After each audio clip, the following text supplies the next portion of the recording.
वहाला भाई बहन, हेवर पा पवित्र ग्रंथ बाइबल में जा गीत शास्त्र जे पुस्तक जो अभ्यास करी रहा आहियूं।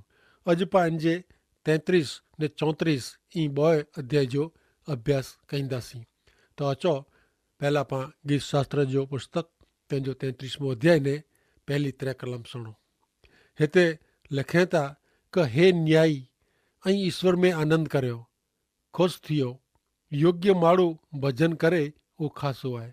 वीणा वाजिंत्र से ईश्वर जो भजन करियो, ॾोह तार वारा वाजा इन जा गीत गायो, इन वटे नवो गीत गायो, वॾे सार ने चतुराई से वाजिंत्र वजायो।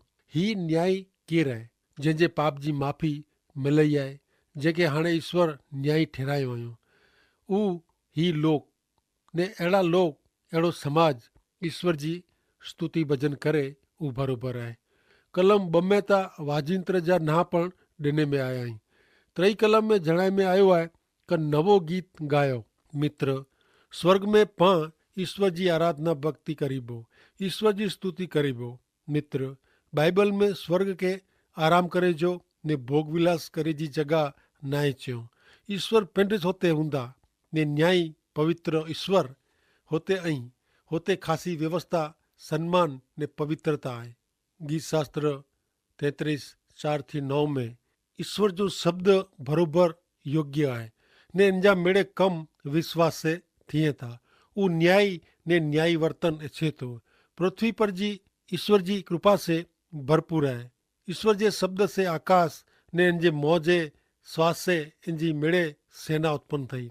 वो दरिए जे पानी के मसक वारी जी भेरा करे तो ने इन जे उनाण के वखार में भरी रखे थो।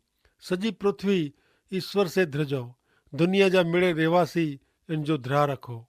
की का ऊ कुछियो ने जगत उत्पन्न थियो, ऊ आज्ञा के ने ऊ स्थिर थई। गीत शास्त्र 29 में पां ईश्वर जे आवाज विषय नेरी विया ने हिते पांखे ईश्वर जे शब्द विषय जणाए में आयो आहे। ईश्वर जो शब्द योग्य आहे, सच्चो आहे। ऊ न्यायी ने न्यायी वर्तन इच्छे थो। उज शब्द से मेड़े उत्पन्न थिया आहिनि ने उज शब्द सॼे ब्रह्मांड के धरी रखे थो। मित्र, ईश्वर जो शब्द प्रभु यीशु ख्रिस्त आहिनि, जंहिंजे बारे में ऐं यूहान जे शुभ संदेश जे पहले अध्याय में वांची सघो था। ने ईश्वर जे शब्द में सर्जन शक्ति आहे, कारण ईश्वर सृजनहार आहिनि। ईज ईश्वर आके नवो सर्जन बनाए सके, पंहिंजे सलामत हथ में संभारी रखे था। भले हाणे पां अॻियां कार्यक्रम में 33 अध्याय जी 10 ने 11 कलम सुनो। ईश्वर विदेशीअ जी कल्पना ने गुप्त ॻाल्हियूं नकामी कईं था। उहो प्रजा जी धारणा नकामी कईं था। ईश्वर जी इच्छा हमेशा टिके थी। इन जे हृदय जी धारणा पीढ़ी दर पीढ़ी मजबूत रहे थी। सच्चे ईश्वर के न ओळखींदल लोग जेकी ईश्वर जी योजना ने कम विरुद्ध थिए प्रयत्न कईं त पण ईश्वर इनके सफल कईं नथा। पण ईश्वर जी इच्छा इरादा हमेशा ऐं प्रभु यीशु ख्रिस्त ते विश्वास करींदल व्यक्ति जो कुटुंब जो नाश करे में आयो। यीशु प्रभु जो ना मोह में जा न कठे जो न कुछ जो अचे तंहिंला धाक ने धमकी ॾिने में आवई। तंहिं छतां अॼु पण प्रभु यीशु मथे विश्वास ने प्रेम रखंदल घणे लोग आहिनि। मित्र, ईश्वर आजे जीवन जो जेको इरादो रखियो आहियो उहो ईश्वर पूरो करींदा।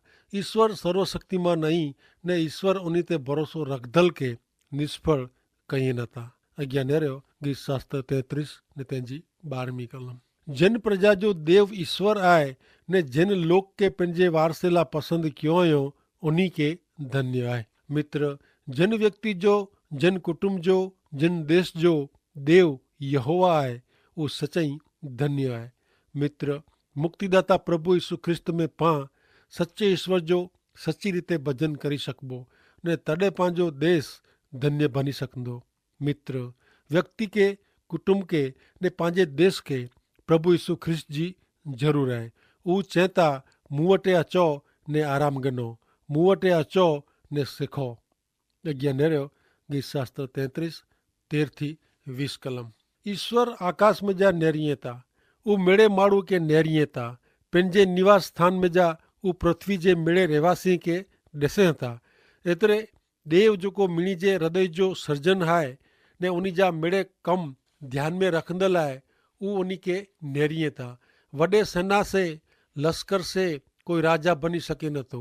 वॾे पराक्रम से बरूको माण्हू छुटी सके नथो। बचाव करेला घोड़ो नकामो आहे।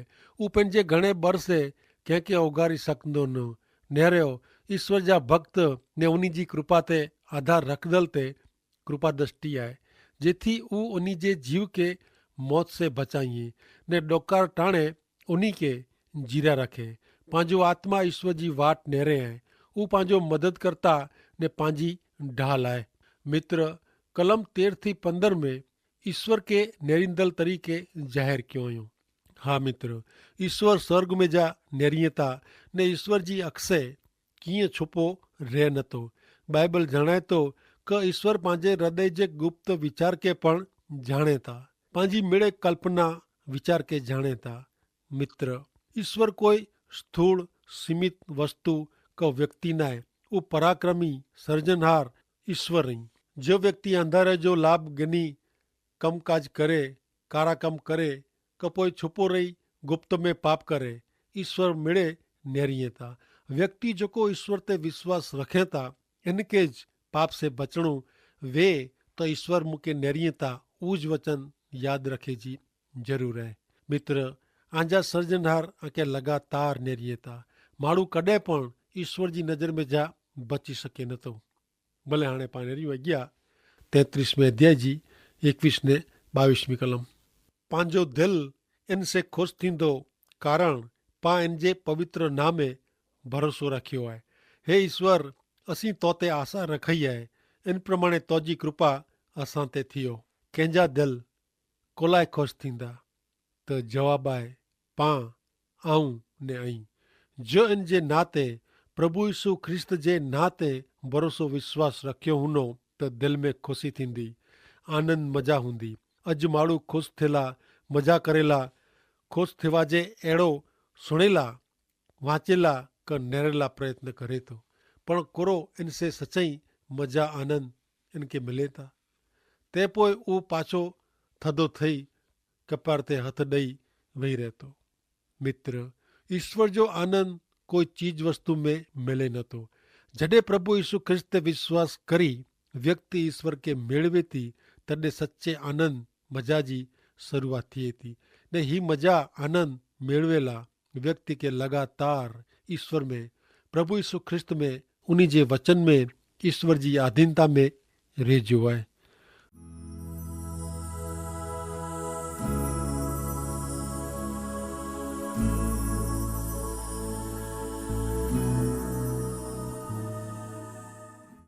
अचो मित्र, हाणे पाण नेरियूं गीत शास्त्र जो 34मों अध्याय शुरू कयूं।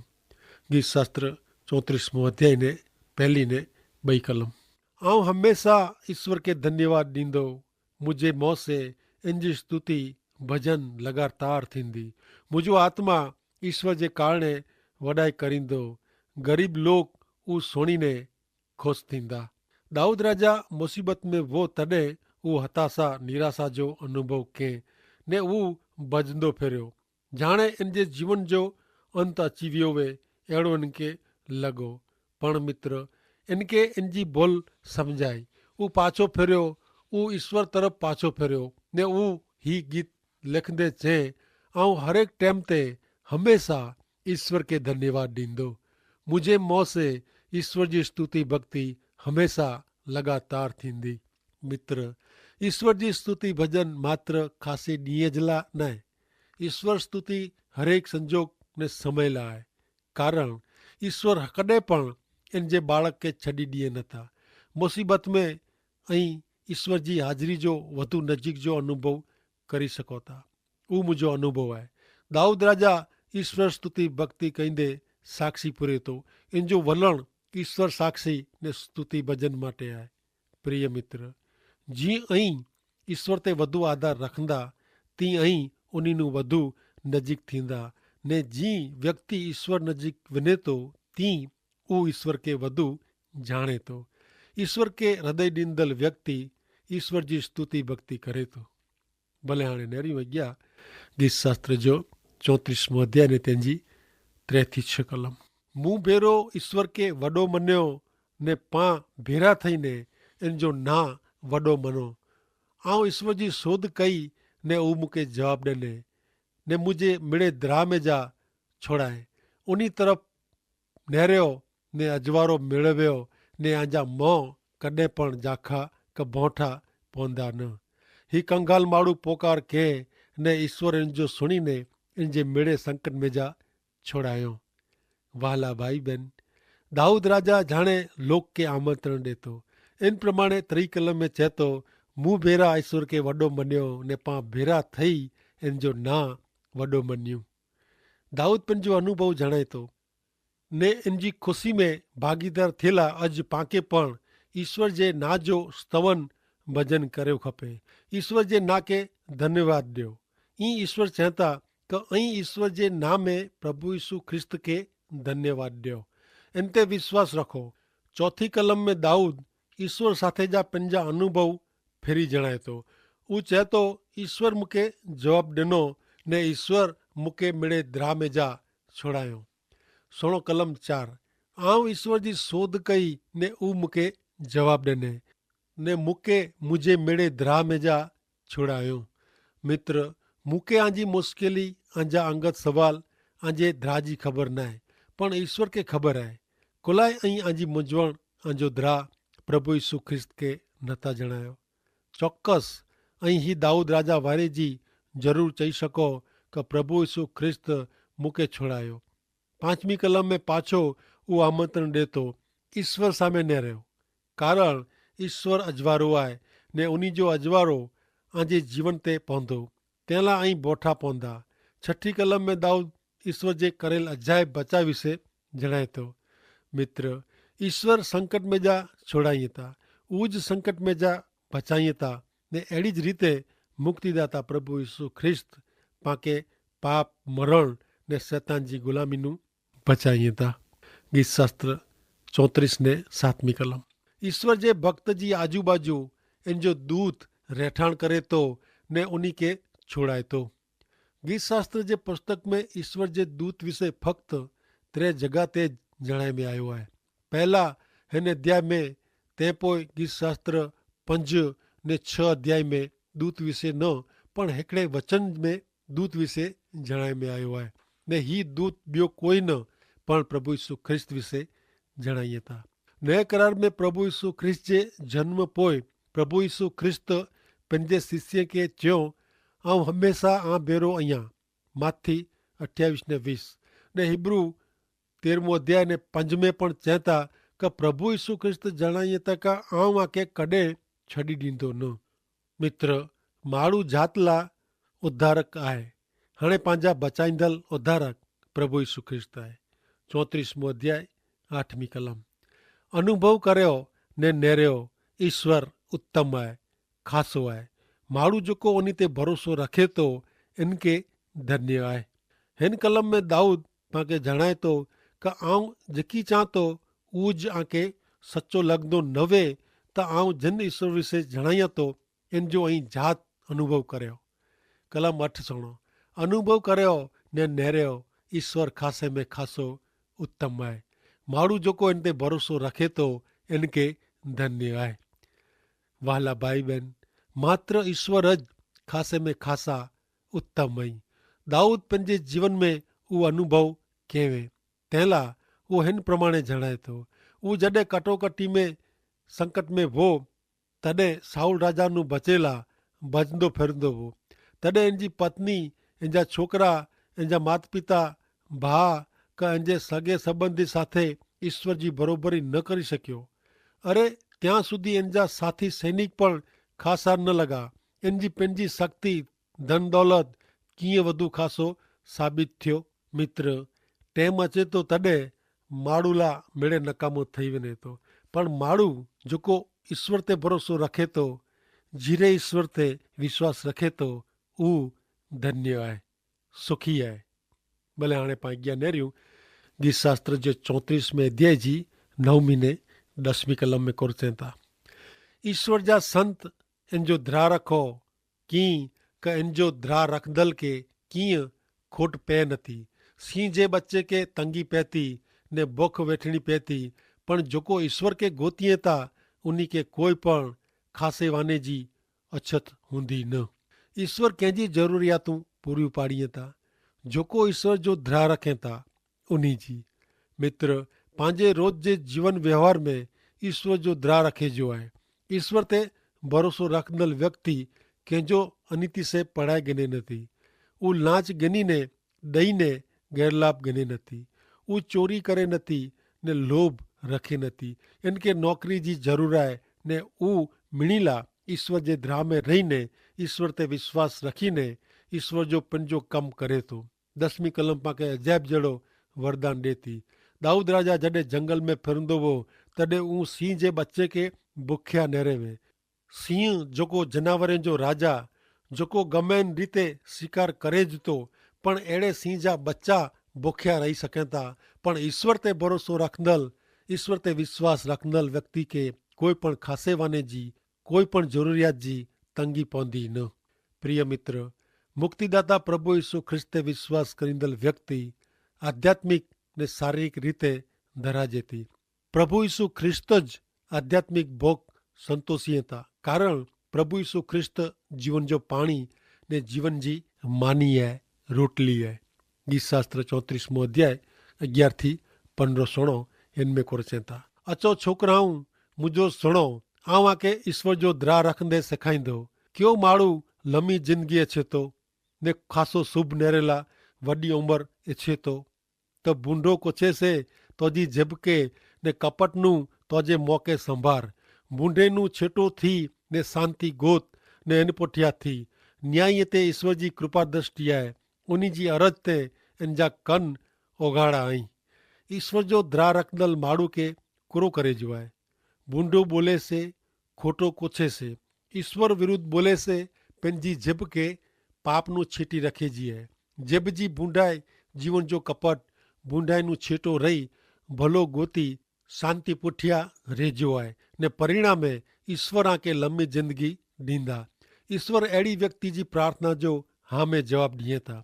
ईश्वर जो ध्याउ एतिरे बूंडाई नू पाप नू छेटो रोणू उजाए। जेको पाप नू छेटो रेला मंगे था वो ईश्वर के आधीन ने ईश्वर वटे रेला मंगे था। पाप शांति ॾे नथो, शांति जो विनाश करे थो, पण ईश्वर व्यक्ति के जीवन जी भेंट ॾेई इनके उन्ही जी पंहिंजी शांति से भरिए था। गीत शास्त्र 34 अध्याय ने 6 कलम सुनो, जेको बूंडो कईए था उन्ही जी यादगिरी पृथ्वी मथा नाश करेला ईश्वर जो मोह उन्ही विरुद्ध आहे। बूंडो केर करे थो? बूंडाई करींदड़ माण्हू ईश्वर निंदा कईए था। हू ईश्वर सामे होलड़ करी पंहिंजी रीते जीवन जीवेला नकामा प्रयत्न कईए था। हू पिंड के ईश्वर नू छेटो करी पिंड आज़ाद ऐं कंहिंजो पण गुलाम न आहे अहिड़ो चई ने मन में अचे इन प्रमाणे करे थो। हू पंहिंजी पत्नी जो बालक जो त्याग करी ॾिए था। हू पापीअ जी बूंडी संगत करी वधू बूंडो बने थो ने इन जो अंत घणे ख़राब अचे थो। कांता आत्महत्या, कांता कंहिंजी हत्या कुलाए त कारण उहो आहे क पंहिंजो जीवन ईश्वर जे सलामत वारे हाथ में सौंपे न। मित्र, अहिड़ो माण्हू हमेशह लाइ ख़तम थी वञे तंहिं अगाऊ हू पंहिंजा पाप बूंडा कम प्रभु यीशु ख्रिस्त वटि क़बूल करे त अजज हू पाप जी माफ़ी ने ईश्वर जी देवी शांति जो अनुभव करी सघे थो। प्रभु यीशु ख्रिस्त में पाप जी माफ़ी मंगदल जी प्रार्थना ईश्वर सुणे था। हू गमे अहिड़े संकट में वेह पण ईश्वर इनके छोड़ाईंदा। मित्र, जो ऐं सचे ईश्वर ते विश्वास कयो नयो ने ऐं ईश्वर विरुद्ध बूंडो जीवन जीवो था तो ईश्वर आंजी प्रार्थना सुणे नथा। पण अहिड़ी पापी व्यक्ति पंहिंजा पाप क़बूल करी प्रार्थना करे तो ईश्वर ज़रूर इंजी प्रार्थना सुणीने माफ़ी ॾिए था। हाणे अहिड़ियूं 34 अध्याय जी 18 थी 20 कलम। आशा भंग थियल वटे ईश्वर आहे ने नम्र आत्मा वारे के हू तारे थो। न्यायी माण्हू मथे घणे ॾुख अचनि था पण ईश्वर उन मिणी में जा छोड़ाइए था। हू इनजे मिड़े हॾे जो रक्षण कईए था, संभाल रखे था ने उन में जा जो हिकिड़ो पण जोरे में अचे नथो। व्यक्ति जेको ईश्वर ते भरोसो रखे थी पंहिंजो जीवन ईश्वर जे ध्याउ में मज़ा में जीवे थो, उन व्यक्ति जा बचाईंदल तारींदल ईश्वर आई। मित्र, ईश्वर नम्र हृदय वाली व्यक्ति जी प्रार्थना सुने था। नम्र व्यक्ति केर है? तो ही व्यक्ति पंहिंजा पाप ईश्वर वटे कबूल करीने ईश्वर वटा माफ़ी मंगी थी ने ईश्वर परायण, ईश्वर के पसंद पे अहिड़ो जीवन जीवेला, लगातार ईश्वर के आधीन रहतो ने अहिड़ो माण्हू जॾहिं प्रार्थना विनंती ईश्वर वटे करे तो तॾहिं ईश्वर उहो सुणे था। इन जे ॾुख में जा ईश्वर छुड़ाईंदा। हा, ॾुख त अचींदा ज, पण वॾी ख़ातिरी उहा आहे त ईश्वर छुड़ाईंदा। जेकी उहो छणी पए इनके लॻे त पण ईश्वर इन जे मिड़े हॾे जो रक्षण करींदा। मित्र, ईश्वर ते भरोसो रखे से मुश्किलीअ में पण शांति जो अनुभव थिए थो। भले हाणे पाण छेले नेरियूं 34 अध्याय जी 21 ने 22 कलम, गीत शास्त्र 34 21 ने 22 कलम। बूंडे माण्हू जो मरण इन जी बूंडाई से थींदो, न्याय जो दुश्मन ॾोषी ठहंदा। ईश्वर पंहिंजे सेवक जे प्राण जो उद्धार कईं था। उन्ही ते भरोसो रखदल मिजाजो हिकिड़ो पण ॾोषी ठहंदो न। 16वीं कलम में पाण वाचियो क बूंडो कईं था उन्ही जा ना पृथ्वी मथां नाबूद करे में अचींदा। ने हाणे 21वीं कलम में बूंडे माण्हू पंहिंजी बूंडाई में मारियो वेंदो ने 22वीं कलम में ईश्वर पंहिंजे सेवक ने विश्वास करींदल जे जीव जो उद्धार करींदा ने उन्ही खे दोषी ठहराए में अचींदा न। अहिड़ो वरदान ॾिने में आयो आहे। पवित्र ग्रंथ बाइबल में जणाए में आयो आहे कि जेको ईश्वर पुत्र प्रभु यीशु ख्रिस्त ते विश्वास रखे तो इनके अनंत जीवन आहे। वरी प्रभु यीशु ख्रिस्त ते विश्वास करींदल के ईश्वर न्यायी ठहराईं था। तंहिंला अहिड़ो माण्हू हमेशह ला अनंत काल ला ईश्वर साथे राज करींदो। ईश्वर पिता तंहिंला आंखे सहाय करियो। आमीन।